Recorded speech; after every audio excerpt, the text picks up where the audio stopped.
Assalamualaikum warahmatullahi wabarakatuh. Kami dari kelompok 2 akan membahas mengenai hak kebendaan. Sebelum memasuki materi, saya akan menjelaskan lebih terdahulu mengenai hak kebendaan. Jadi, hak kebendaan merupakan hak yang mutlak yang dapat dipertahankan terhadap siapapun, tidak sekedar pada rekan sekontraknya saja, tetapi juga kepada pihak-pihak lain yang mungkin di kemudian hari ikut terkait dalamnya.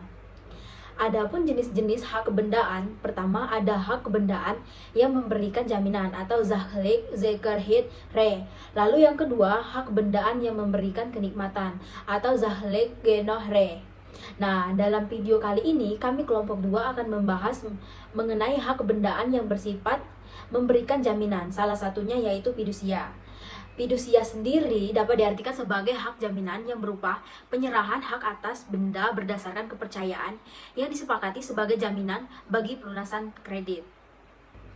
Yang lahirnya fidusia digantungkan pada perwujudan asas fidusitas sebagaimana diatur pada pasal 14 ayat 3 Undang-Undang Nomor 42 Tahun 1999 tentang jaminan fidusia atau yang kita singkat UJV.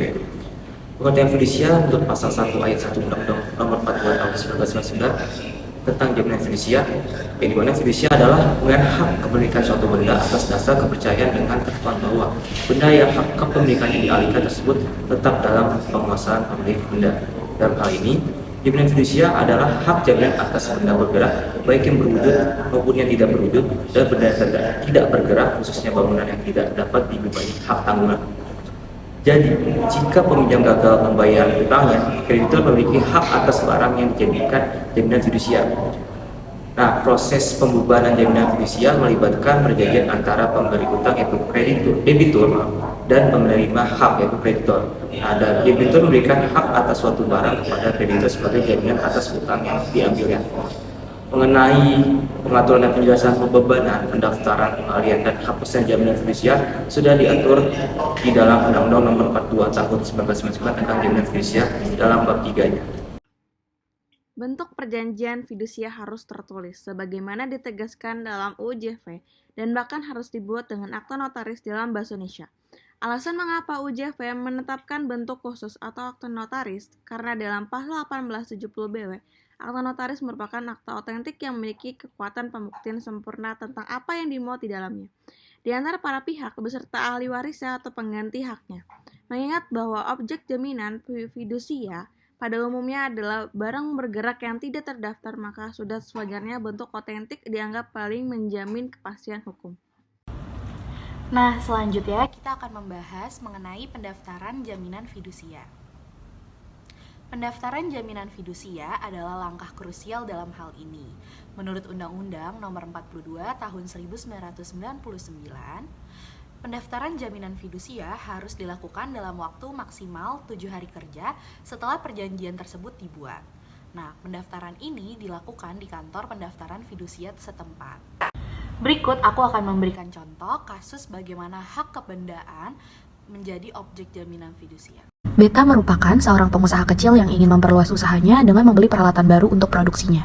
Dalam video ini, ia sedang melihat harga peralatan-peralatan yang harus dia beli, dan datanglah temannya yang menanyakan kenapa ia terlihat kebingungan. Ternyata, Beta sedang kebingungan harus dari mana ia mendapatkan modal untuk membeli peralatan usahanya, sehingga temannya menyarankan untuk Beta meminjam modal ke bank.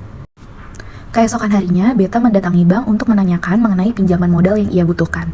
Staf dari bank pun menjelaskan persyaratan dan ketentuan dari peminjaman modal tersebut, dan pada akhirnya bank menyetujui dan memberikan pinjaman tersebut dengan syarat bahwa peralatan yang akan dibeli akan dijadikan jaminan fidusia, yang dimana artinya, jika pengusaha tersebut gagal membayar utangnya, bank memiliki hak atas peralatan tersebut sebagai jaminan. Pembebanan jaminan fidusia terjadi saat pengusaha dan bank membuat perjanjian.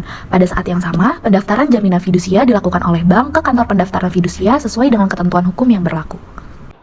Sayangnya, dalam beberapa tahun kemudian, bisnis pengusaha mengalami masalah dan ia tidak dapat membayar utangnya sesuai jadwal. Nah, dalam hal ini menyebabkan bank memiliki hak untuk mengambil peralatan yang dijadikan jaminan fidusia sebagai kompensasi atas utang yang belum dibayar. Nah, dalam kasus ini, hak kebendaan atas peralatan menjadi objek jaminan fidusia memungkinkan bank untuk menjamin pengembaliannya ketika peminjam tidak dapat memenuhi kewajibannya. Dan ini adalah contoh konkret bagaimana konsep jaminan fidusia beroperasi dalam kehidupan nyata. Nah, dapat disimpulkan, jaminan fidusia adalah instrumen penting dalam dunia keuangan. Pemahaman mengenai proses pengembangan, pendaftaran, dan pengalihan jaminan fidusia adalah kunci untuk menjaga keabsahan dan kekuatan hukumnya. Semoga penjelasan ini memberikan gambaran yang jelas mengenai hak hak kebendaan sebagai objek jaminan fidusia dalam hukum kita.